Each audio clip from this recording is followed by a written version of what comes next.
Hello and welcome. Thank you for joining us on today's webinar. This is the first of a series of webinars that we're running on getting tender fit. If we haven't met before, my name is Jenny Moutou. I'm co-host of today's webinar along with the co-founder of Tender Coach.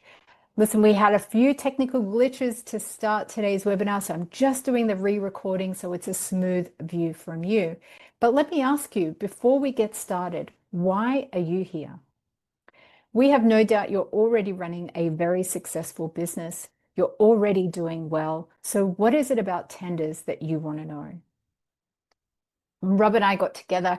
We sort of hypothesized and brainstormed what those answers might be. And we're pretty confident that you might fall into one of these. So likely you've bid for tenders before and you've lost, but you know that you deserve to win when you looked at your competitors and you know that you're better than them. So perhaps that's why you're here today. Maybe you've mastered service delivery and you do that really well, but you haven't quite cracked the tendering nut and you're trying to figure out just exactly where your edges are that could help you win your next bid. Perhaps you recognize that tenders are a very strategic tool for growing your business and you're here because you want to learn more about that and how you can do that. Perhaps you want to win more tenders more often. Look, and even if none of these apply to you, perhaps it's just that you want to learn more about the tendering opportunity, of which there are ample, Australia-wide and beyond.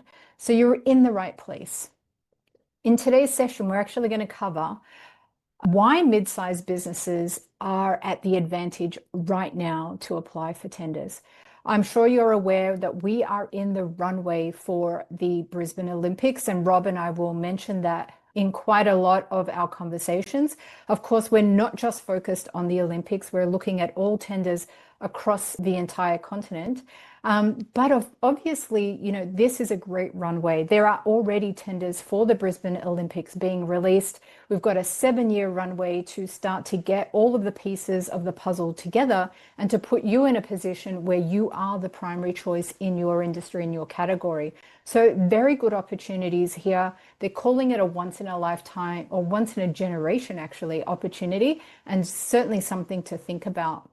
Rob is going to cover the 5 hidden gaps that trip up businesses and organizations when they're applying for tenders. So I would encourage you, as he's going through that section, is to actually rate yourself on a scale of 1 to 5. So 1 being that you do that really poorly and you know that you do it poorly, 5 being that you are exceptional in that area. And so at the end of that little section that he talks about those hidden gaps, you'll be able to give yourself just a little scorecard to be able to rate yourself in terms of how you show up and where those gaps might be for your organization and your business, and just start to think about what's going to be needed to start to fill those gaps.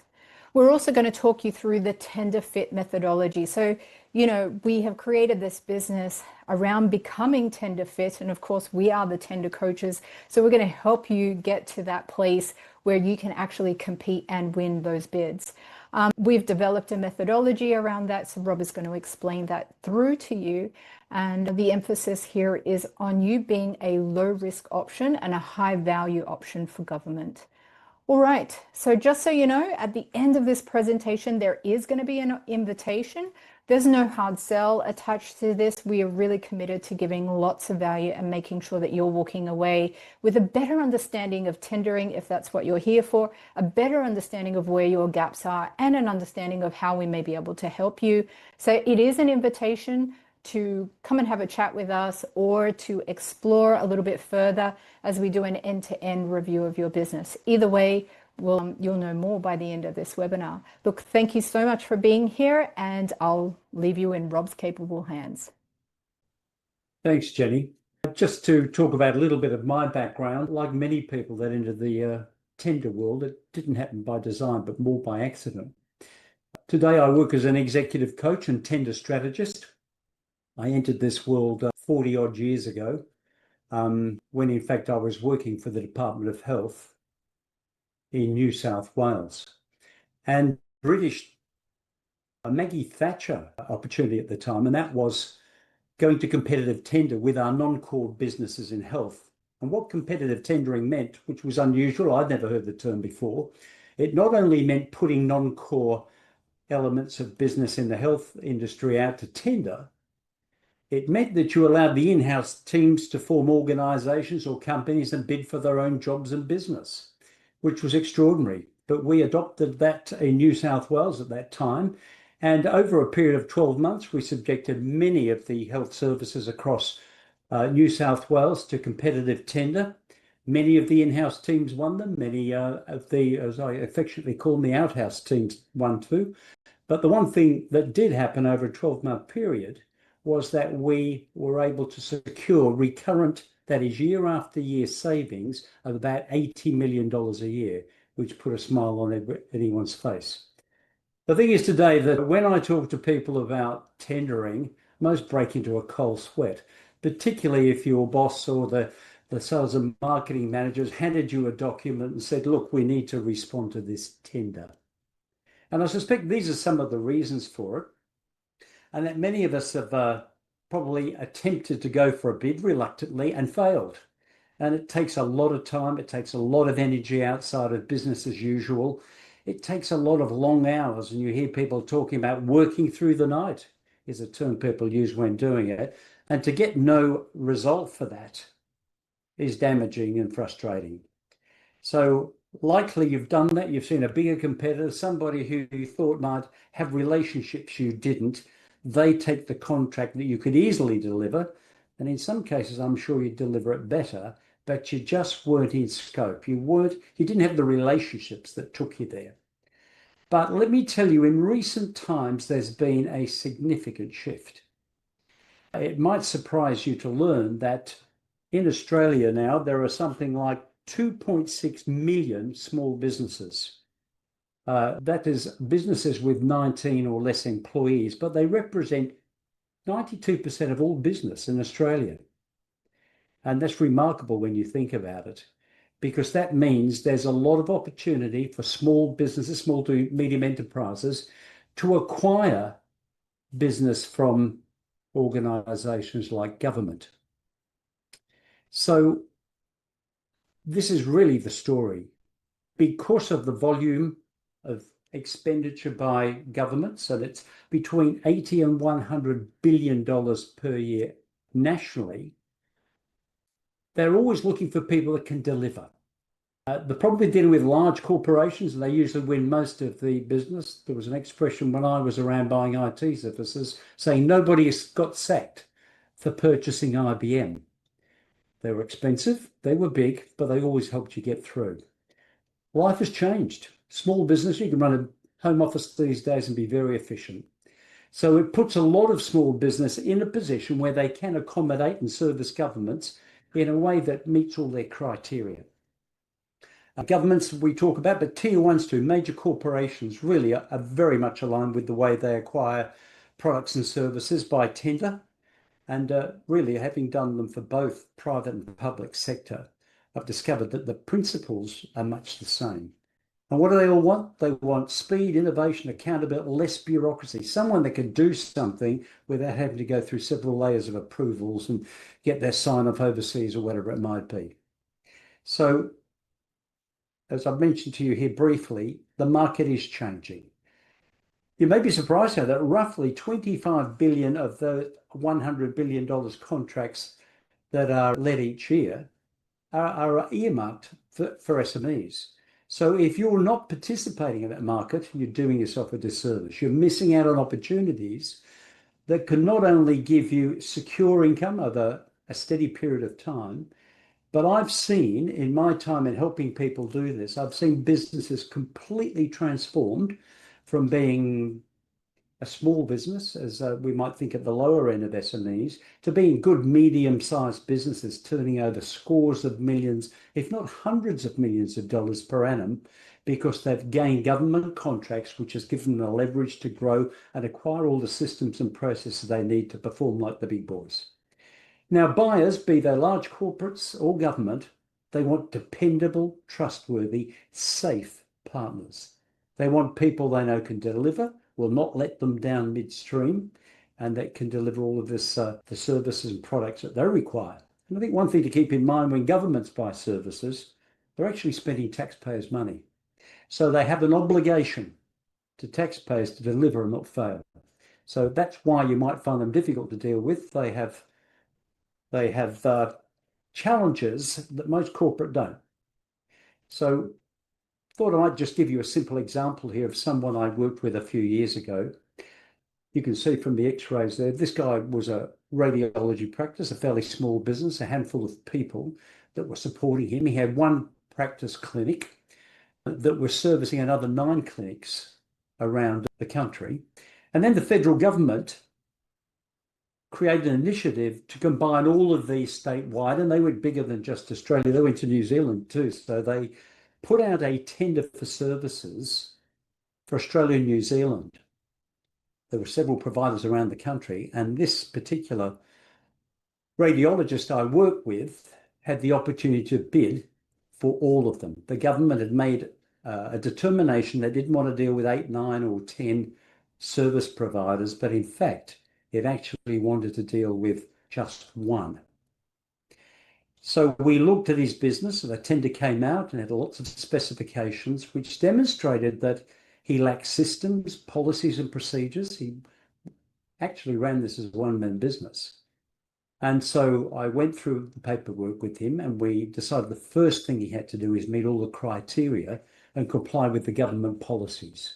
And we'll talk a little bit about those later, but this meant having in place work health and safety, sustainability policies, all of the things that government provide as part of their service, but all the services that their customers expect to have in place to do business with them.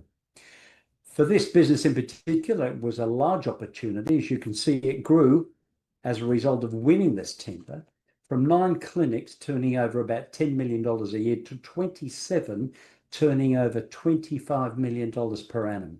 So one of the strategies we put in place here was to create a board of advice, a board of advisors that could advise this one-man radiology clinic to start with, of where to get more resources, how to set up his IT systems, how to manage his finances in a way that would give government the confidence and the feeling of safety and management of risk that would allow them to go with him. And all of that had to be done within a very short period of time. In fact, it took the government something like 4 months to make a decision on this particular contract. And it meant going back and fro and asking this practice manager, this practice provider, in fact, to provide lots of information to him, to the government, to make sure that he could meet their need and they were a safe bet. And during that period of time, we were able to develop a number of systems and processes that responded to the government's requirements to go the next step. All right, so this really talks about the natural advantage prior to, shows really and demonstrates how SMEs can do some things large companies can't and why there's such an attraction. I think you'd have to agree with the increase in technology in recent years. The capability of small businesses has increased enormously. And as a consequence, a lot of people are ready to deliver. They know what to do. They know how to do it. They just need to fill the missing gap to get them introduced. People will say to me, how do I get introduced to people in government? How do I know when the next tender's coming out? And I often say that if most people these days in small business only get interested in a tender when it's dropped. And that is a critical mistake. I often say to people, who would marry someone after a single date? You need to get to know them. And that's important, isn't it? You're nimble, you're efficient in the way you do things. You've got capability, you've got infrastructure. And in fact, you can demonstrate you've got a low risk offer to provide. So if we go to the next slide, let's just talk a little bit about some of the perceived barriers you might have. We call these the 5 hidden gaps, many of which, when you read these in a tender document, can make you feel faint. I mean, they look like they're insurmountable, mountainous opportunities. And so compliance and confidence. Compliance for government is important. In fact, if you submit the best tender in the world, you'll normally find a fairly low-level public servant going through and ticking the compliance boxes.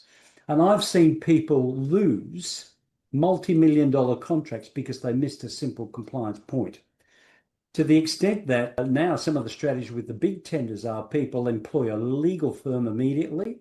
They ask them to review and assess their tender to make sure it is compliant and to publish a matrix which shows they've answered every question adequately to avoid someone at a lower level in the public sector or a major corporation putting it across, and therefore you go on the pole behind the desk and you lose your opportunity. So missing documentation, maybe a missing policy or two, those things are all critical. The second hidden gap is, if we go to the next slide, is systems and processes that demonstrate you run a good business. You run a business that, in essence, is equal in quality and service to a government department or a major corporation. Why would you drop your standards and use an organization that doesn't meet your services to provide services to a client? So, no documented quality management system. You need data security and privacy. We all know there's every second week you're hearing on the news someone's been breached. Risk management is very important. Supplier contract vetting process and continuous improvement. All of these things are essential if you're going to even get through the first pass with government. Let's go to the next one. Another hidden difficulty is commercial delivery and readiness. You've got to clearly prove you've got the capacity to deliver. You've got the feet on the ground, the equipment, the infrastructure, whatever's required to deliver a project that you are promising to do so. You've got a credible project governance. In fact, in larger contracts, government will insist sometimes on having one of their people on your project management board or on your project committee to make sure you're meeting all of the requirements you promised to do. You've got to have project governance. Anyone that's running project management would know what that means, but evidence, case studies of client, where have you delivered this successfully in the past? Your pricing models and valuation frameworks will go under not the telescope, but the microscope. They will be looked at in detail. In fact, it's not unusual for government departments to ask to come and audit with their own auditors to show that what you've presented them is true and it represents what you've submitted to the ATO, and that you're not just trying to waffle your way through a presentation to get an opportunity. Disaster recovery, all of these things, that's just a minor sample of the things you need to have in place, which may also appear overwhelming. But if you take this process of getting TenderFit, and the analogy you'll hear us refer to a number of times, because Brisbane in particular are about to face, in almost 7 years' time, a tender for Olympics or Olympic event. And there's going to be many, many tenders and hundreds of millions of dollars worth of services, products being bought from the private sector to support that event. So you need to have all these things in place, and you need to get TenderFit, as we call it. You'll learn more about it. Let's go to the next one on the next slide. So strategic tendering. So as I mentioned a little earlier, most people will have some subscribe to a tender identification service. Construction industry is typical of this. You sign up, and each week, every Monday morning, you'll find tenders that have been published dropped into your inbox. And then you go scurrying about them and looking at who your competitors might be and start filling in the dots and thinking how you compete, which costs in the construction industry alone hundreds of millions of dollars to prepare these. And it's the same in the finance industry and banking industry. It's very similar. But there are ways and means to not chase rainbows. And what I mean by that is, one of the first things you need to understand is whether or not an opportunity falls within your business strategy, your marketing strategy. I've seen people chase things because they're bright and glittery. We can do all of that, but they have no reputation in the industry or the sector and can spend a lot of money, even with a great solution, but fail. So it's about preparing before a tender drops, and we'll talk about that more in the future, but how we, through a capture planning methodology, can actually develop and create relationships with people before the tender drops. They often, I've seen for major bids and tenders, one very big and large commercial firm sent me a document that they'd submitted and asked me to review it and assess it. And would you believe their major competitor in the country that obviously done a similar tender, I discovered, because I saw this was, for example, something like bidding to the Commonwealth Bank for, say, an opportunity, and they dropped in somewhere, cut and paste, that it was, say, the National Bank in a bid to Commonwealth. And I mean, literally, it was that glaring and so ridiculous. But you can imagine the credibility, it would have fallen through the floor.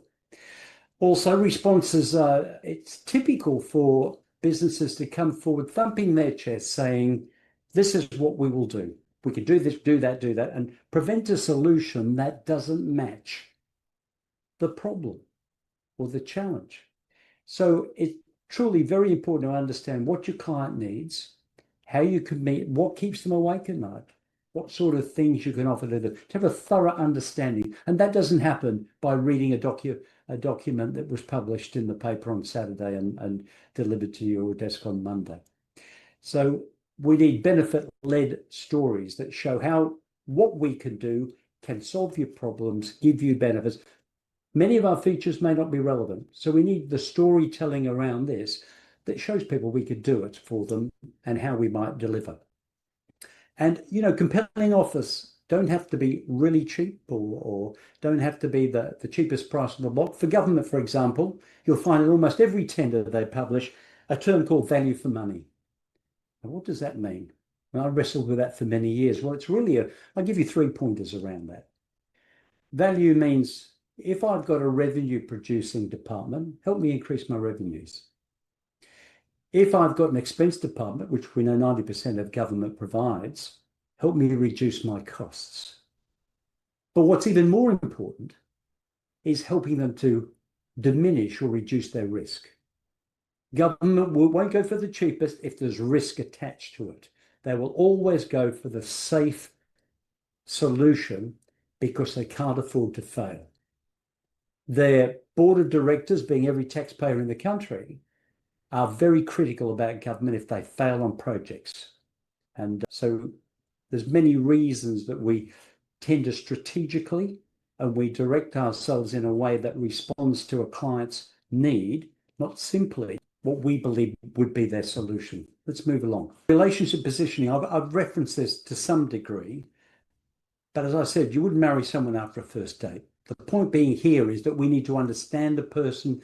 And people in the marketing world, from which I'm not, by the way, I'm from previous government background and the like. People in the marketing world will say people never buy products or services, they buy people. In fact, an interesting podcast I was listening to this week, Warren Buffett, most people would know that name, probably as an investor, the most successful investor in history. He bought, you probably know also the Chinese car brand, Build Your Dreams car. I saw last year they've done a production car, electric car that they delivered to a secret racetrack in Germany that did 496.22 kilometers per hour. It made a petrol-driven motor look like a kindergarten dinky toy. But having said that, they went after business and they had their ups and downs. They were originally a battery producing organization. And when they started manufacturing cars, Warren Buffett put $1 billion into them immediately, seeing the vision, $1 billion. In fact, recently he reduced that by 600 million because his patriotism was questioned because the company BYD, as you might imagine, is competing with Tesla. All right, but why do I mention this in terms of tenders and relationships and positioning? You need to know your client. When he said he made this investment, you'd imagine him and he's the late Charlie Munger, who was his financial grinder and guru behind the scenes. Buffett said, I didn't see all the papers. I bought the man that was doing it. He trusted the guy. He trusted his story. And without doing even a back of the envelope assessment, put $1 billion in because he was so excited. Bit of a lesson in that for all of us. If we can come up with something truly innovative, something different, we'll get ahead of the game. So these are some of the other challenges you get in relationships to that. We don't align with the pipeline. We lack the infrastructure and the positioning like advisory boards. And I can tell you, in the debrief we got winning that radiology contract, one of the most significant factors was implementing an advisory board where they could see we weren't just a lone individual providing an excellent technological service, but we had the people in line that would help us meet the other criteria of financial, technological, keeping up to date. And that was truly critical in that. And the post-tender debriefs, most failed to do it. We lost, I'm not talking to them again. It really can be quite infantile. Yet you can learn so much in debriefs from clients, even though you've been rejected. And usually they're happy to share a lot with you. They won't give you a copy of the successful winning bid, but they'll give you just about everything but.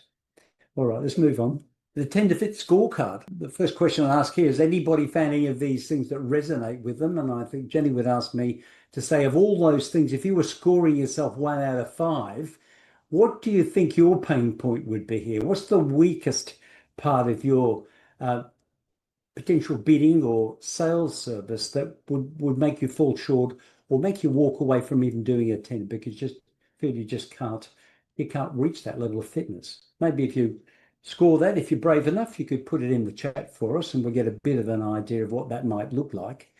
But if that's a pain point for you, let us know. It's by knowing it's the way we can help you. It's the way that we can, develop our fitness tests around assessing where you're at and what we need to do to get you over the line. Now, here's a quote by a famous person. Winning tenders isn't about being the biggest supplier. It's about being the most prepared and perceived as the lowest or safest risk to buy from. I just have to have said that at some point, and I didn't fabricate this. It was picked up. Someone heard something I said, but it is true. It is absolutely, honestly true. So what's this TenderFit methodology and why is it different? Well, I've literally been doing this for 38 years, since the late 80s. And what I've learned is this, and the difference between those who succeed and those who wish they could succeed, but just don't want to put the effort in. Documents demonstrate compliance immediately. That's the first rein that you go through. Did you meet the evaluation criteria? Have you got the systems and process? Tick, tick, tick, tick, tick.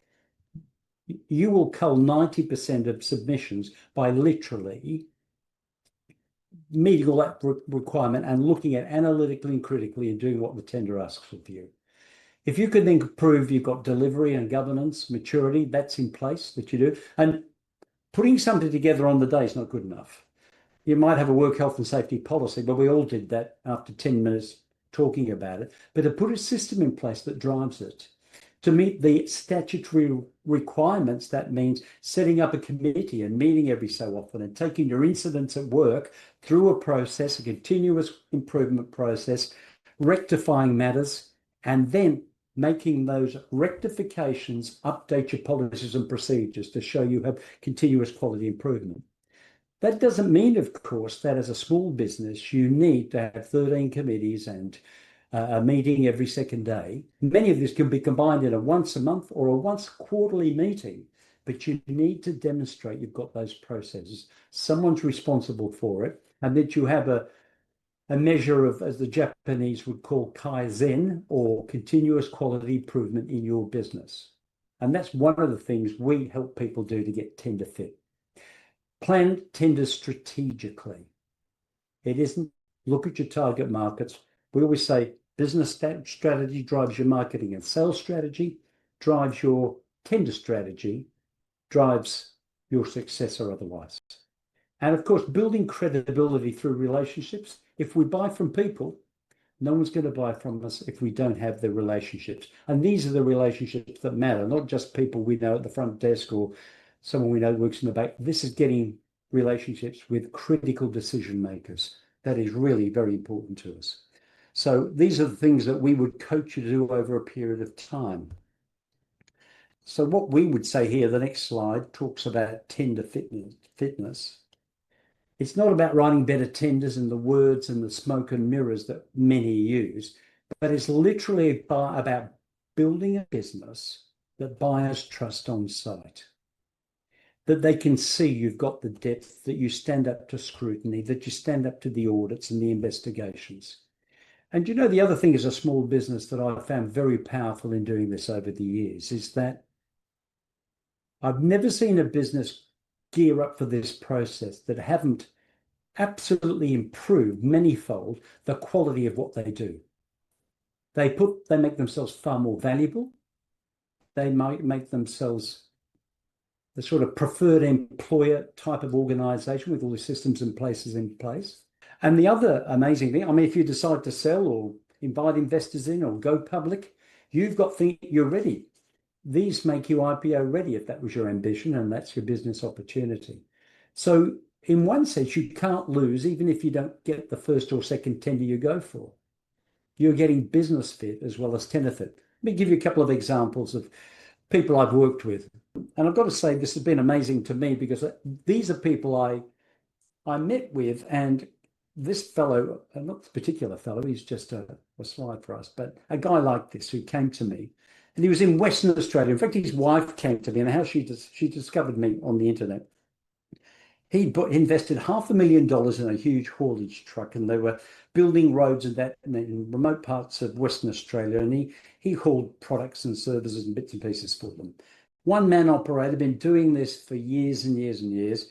I think his revenues are in the order of about $300,000 a year. But when you've got payments on a $500,000 truck, and you pay for everything yourself, and he did that for many years. And I think one of the reasons he'd been maintained by the local council was they didn't see there was a great competition in the field he was in. Well, some policy advisor said, no, you've got to go to tender. It's in the public interest. You've got to go out. And I think this particular story, they went out 2 or 3 times and just failed to solve their problem. Eventually, they were committed. They went out.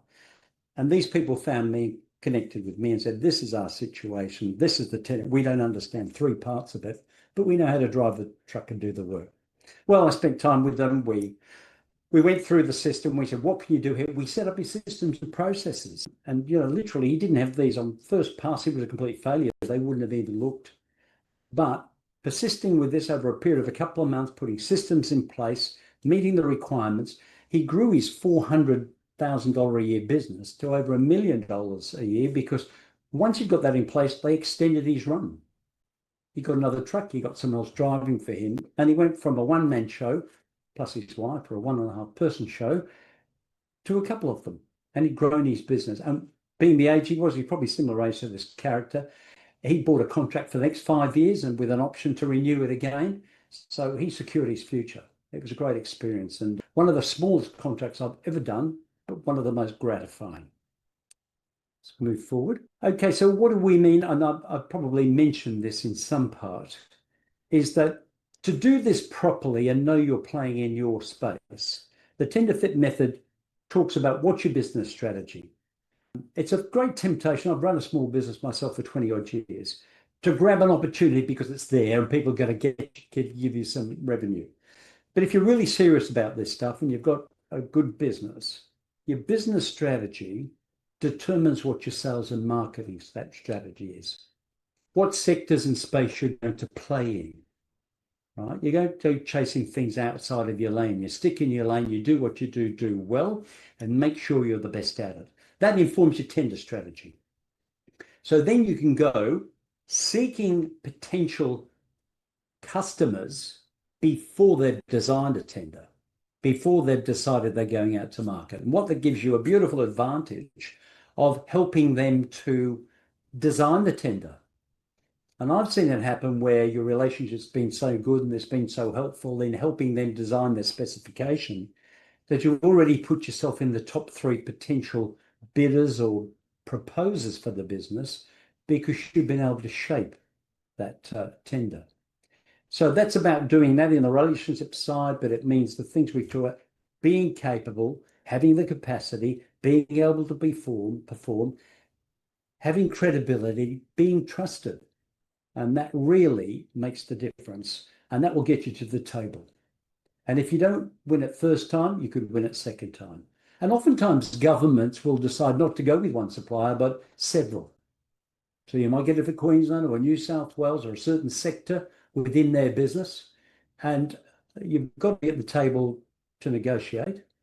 And that's something else that we'll concentrate on in the future, but negotiation is critical. But you've got to get to that table through this process before you can negotiate. Next slide, please. So this is the power. If you really put your business, your marketing, your tender strategy, get them all supported by the systems that most big organizations, corporates and government require, you create for yourself an unstoppable momentum. And what that means is don't stop at your first failure. I mean, I'm thinking of the analogy for the Olympics. Do you think people who are going to compete in 7 years' time are athletes now, or they're going to decide to do it in 3 or 4 years' time? They're all athletes now, and they're building to that opportunity over the next 7 years. And one of the things we talk about is you start doing this.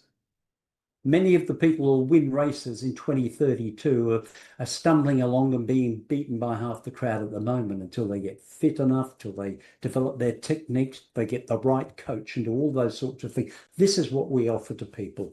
We'll help you get fit. We'll help you get those systems in place. At the very least, you'll get a much better business out of doing this, a business that functions better, a business that has credibility, and a business that, as you go along, we don't wait for the Olympics. We're going to start going for personal bests. That is, as we find organisation, you're going to bid. So by the time you get to the Olympics, I would suggest you'll have several contracts under your belt, which of course increases your credibility in providing any of these tenders for tender responses for the Olympic event. So that's the way we look at it in terms of getting fit. Most small businesses, if they see a tender they really want and think it'll make a difference, because they haven't done this work over a period of time, it's like decided to go into the Sydney City to surf, and you haven't done any prep for it, and you just won't. You'll probably be last. Let's be honest. So you need to get fit for it. Next one. So as I made the point before, every tender, win or lose, is a strategic exercise. If you look at this as a burden, something we've got to do to get in this, then you've got the wrong mindset. And I think it's important that you look at this from the viewpoint of what you need to do. I'll just share another example. Let's go back to that one, Jen. We'll share another example with you. And this was an interesting thing. I remember this is a CEO of a large bank in Australia. They'd been providing a white label product to an organisation who put their own badge on it and so another top 25 company in Australia. And they heard on the grapevine, someone heard on the grapevine, they were talking to colleagues or competitors about how they'd go about turning this around, their challenges. Now, this was a 1.75 billion contract over 5 years, a lot of lessons to be learned, and it was at risk. I remember the CEO said to me, he said, Robert, we're already the incumbent. They're going to come to us anyway. I think we're fine. And I said, well, I think you're having a fantasy. I said, what would it cost you to win this business if you didn't have it? I said, it would cost you a couple of $1 million at least. Are you willing to invest that to turn your performance around? Bottom line, I suggested he go and meet the CEO of the other company, unravel at the highest level what the problem was. And it was poor performance, bad customer relationship team, bad relationship manager. So bottom line, we sacked the lot. We started again and we said, listen, we're going to write up a plan with your best project manager. The next 100 days, we're going to turn this around. And if we don't, we'll help you go out to tender. We turned it around. Right? But this was by understanding the criteria, understanding the client, understanding their needs, understanding their problems. And for those of you who are in business, problems can create better relationships with clients if you solve them. If you walk away from them, they'll replace you at the nearest opportunity. Let's move forward. So the mindset. Do you see it as all too hard, too big? You don't like the terminology. You don't know what it means. We can give you lots of terminology. We created a whole PDF of it this morning, and it's overwhelming. When I got thrust into this, I thought, oh, goodness me, what am I doing? But let's move forward, man. Mindset's a big thing with athletes, as you probably know. In fact, it's critical. The guys that work in coaching that started the industry about 30 years ago, there was, there was the tennis mindset. There was also the golfing mindset. Tim Galloway, who wrote those books. And he showed there are two parts to every game. There's what you do physically and put it all, you've got to be fit. But the difference in winning and losing, let's think of Djokovic as a tennis player, mindset is critical. If you can transform your mindset into one that's saying, I'm going to use tendering to win, I'm going to use it as a strategic growth tool, a strategic improvement tool for my business, and I'm going to keep going till I win, I guarantee you, you will win. And you'll start small and you'll grow big. So I see I slide this as 2032 and beyond. I'd also suggest 2032 and before. In this lead up, we're going to train a lot of people and you're going to win a lot of meets on the way and get your personal best up so you're in the best position to perform at the Brisbane Olympics. So that's an analogy we've chosen to use just to keep the story interesting, but we're here to talk to you, and I'd like to hand back to Jenny now, who's going to make a bit of an offer for you and wind up the presentation for today. Thanks, Rob. That was perfect. Thank you so much. Yes, so as Rob said, and I probably should have mentioned this at the very beginning, there's no hard sell here. It is an invitation. So we are offering 50% off our TenderFit assessment. So basically what that is we will have a look at your business, make an assessment about where your strengths are, where the potential gaps are in your business, and do an end-to-end review with you to see what your current health status is when it comes to applying for tenders. By the end of that assessment, you'll have a very clear idea of what you need to do, what work needs to be put in place. We'll actually give you some tools and resources to support you on that journey, and just essentially, get you a starter pack that will help you just start doing the work that's required, filling those gaps in place. So that's being offered as a TenderFit assessment, end-to-end review of your business, plus some tools and resources to get you started. It's being offered today at a 50% off rate. So by all means, book a call. I'll put a link in the chat so that you can book a call with us. If you happen to be watching this on the replay, there'll be a link below where you can book a call and take advantage of this offer. All right, well, that is the end of our presentation today. I want to say thank you very much for joining us. Apologies for some of the technical glitches. This is our first one off the rank. However, we are planning to hold these fortnightly in the lead up to Christmas, and certainly getting you to start to think about what is the work that we could be doing on this side of the year to prep for next year and the upcoming tenders there. So really looking at this from an Australia-wide perspective and beyond, if that's your ambition. Thank you so much for your time, and we look forward to seeing you again in 2 weeks. Bye-bye for now.